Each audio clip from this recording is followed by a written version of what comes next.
upang sama-sama nating gulitain ang ika-164 na anibersaryo ng kapanganakan ng ating pambansang bayani, God Jose Rizal. Bilang panimula ay ang pagtataas ng batawat sa tulong ng hukbong dagat ng Pilipinas. Tanghal!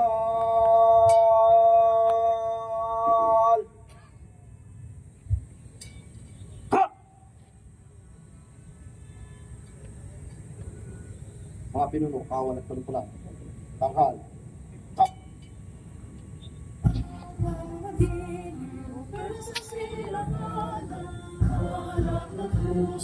Sa tintig mo'y buhay, lumang hinirang, tuyan ka ng magiging, sa manlulugi, di ka masisiyo, sa dagat at bundok, sa simoy at sa langit mong buka, may nilagang tula at awit sa paglayang minamahal, ang kisap ng wataw, ako'y tagumpay na naghihingi, ang bituin at araw na kailan pa may magdidilim.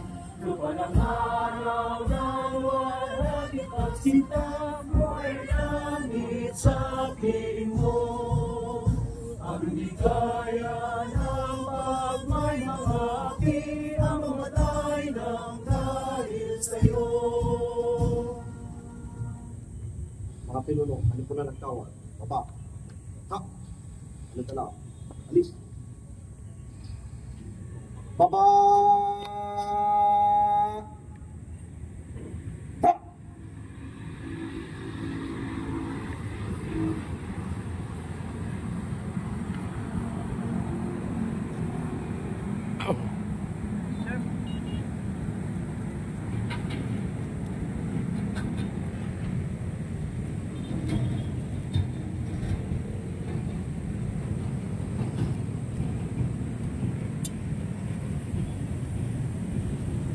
Sa pagkakataong ito mga kasama, tayo po ay sama-samang manalangin na pamumunuan sa atin ng pinuno ng Kagawaran ng Turismo, Kultura at Sining ng Maynila, Ginoong Charlie DJ Dumo.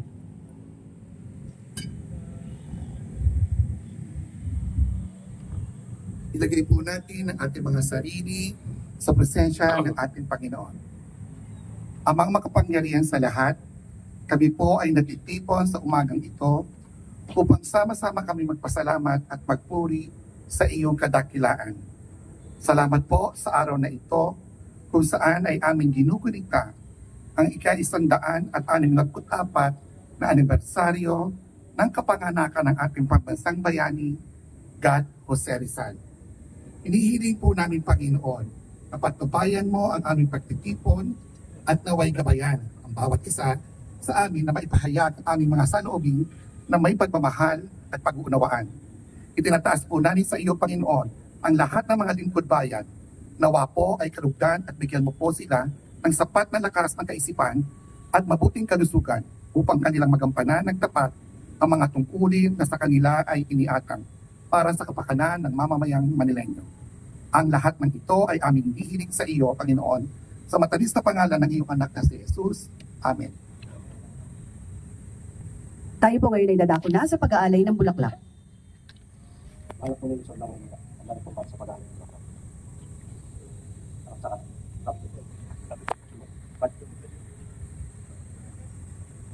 Ang unang bulaklak na iaalay ay mula sa Order of the Knights of Rizal at ito ay iaalay ng kanilang Supreme Commander, Sir Raimundo A. Del Rosario.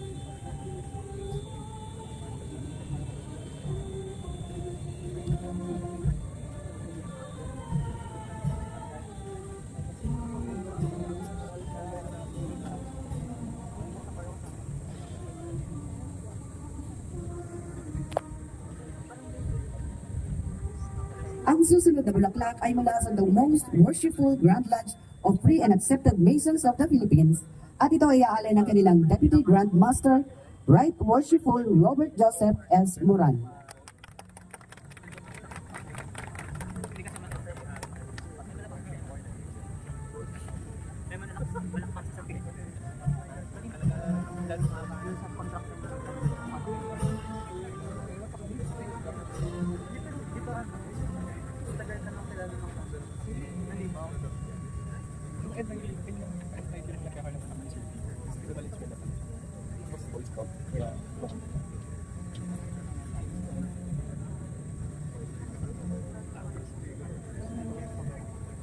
Mula sa Komite ng Pagpapaunlad ng mga Pambansang Liwasan, ang bulaklak ay aalay ng kanilang patnubat at pagpaganap, binibining Cecil Lorenzana Romero, nakakatawanin ng kanilang pangalawang patnubat at pagpaganap, Desril Gayos A. Apilar.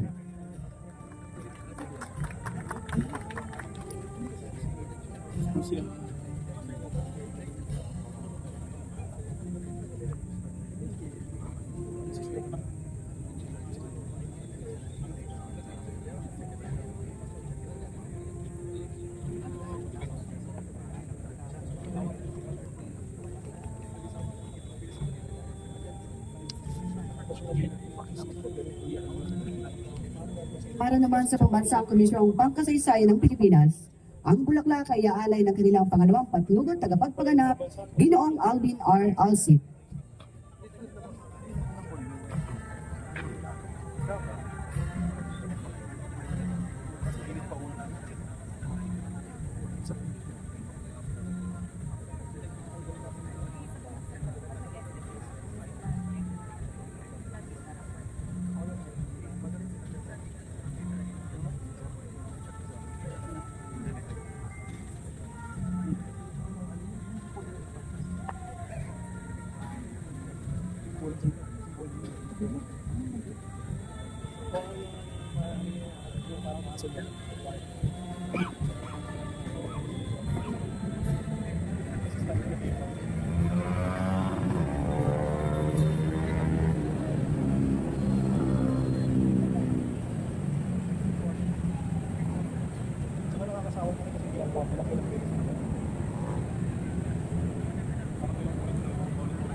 Ang natatanging bulaklak mula sa lungsod ng Maynila ay iaalay ng ating mahal na punong lungsod, Dr. Maria Sheila Hani Lacunapangan, kasama ang ating military host, Captain Ariel Joseph B. Coloma, Philippine Navy General Staff Corps.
Tanghal.